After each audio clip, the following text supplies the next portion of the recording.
And welcome back to F1 News today via the Hot Lap. All of your F1 news within about 5 minutes for the 24th of August. So we have had practice. What's going to happen in qualifying? Well, we don't know yet, but Mercedes are looking good. The caveat being is that both McLaren and Red Bull did their laps on a slightly greener circuit than Mercedes did. Therefore, Mercedes had the better circuit when they did their times. Now, in terms of who is better than last year, who is not, well, Haas is nearly a second clear of where they were here last year. So is Mercedes. McLaren just over half a second. Aston Martin just under the half a second mark. Ferrari, about 4.5 tenths. Red Bull, though, just shy of 4 tenths.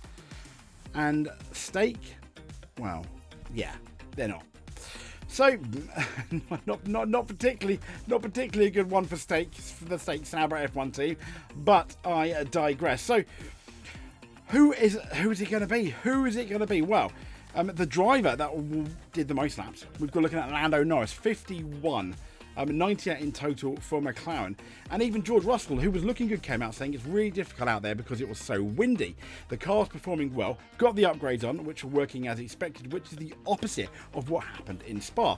Now, moving on to Haas. Slight controversy there.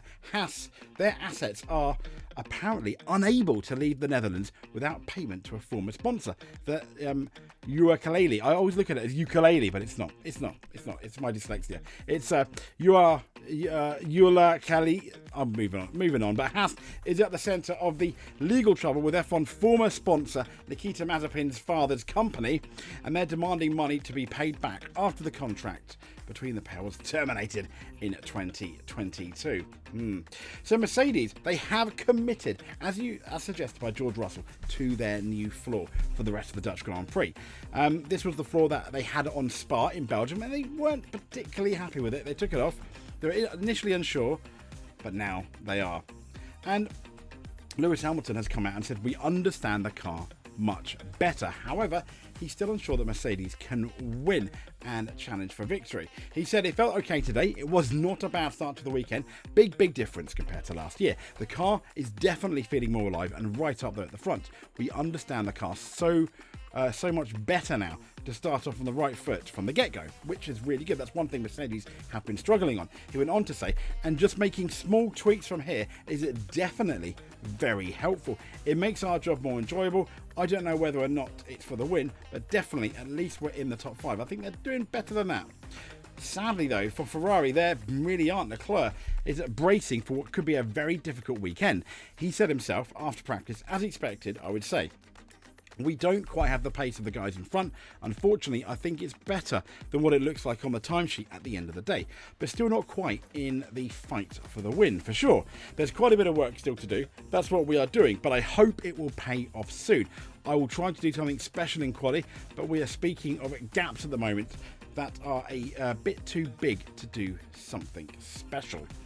Yeah, I kind of feel a bit bad there for Leclerc, but even George Russell has come out and he quite sensibly said, yeah, they're looking good, but it could all be very different tomorrow in qualifying. He said it was so windy, probably the windiest I've ever remembered in the last couple of years. The car's performing well, he said. He's talking about the upgrades, which you've already mentioned, and he said it looks like quite a close battle with the McLarens and Max.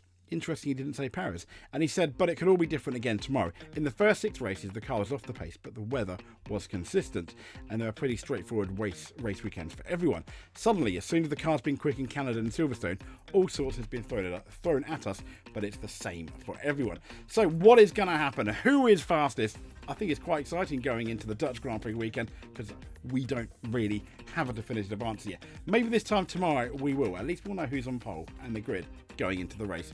If you would like to see more F1 videos or stay tuned for more F1 news videos, if you like it, click that subscribe button. Make sure you hit that notification so you don't miss a single video. Thank you very much. Stay safe and we'll speak to you soon.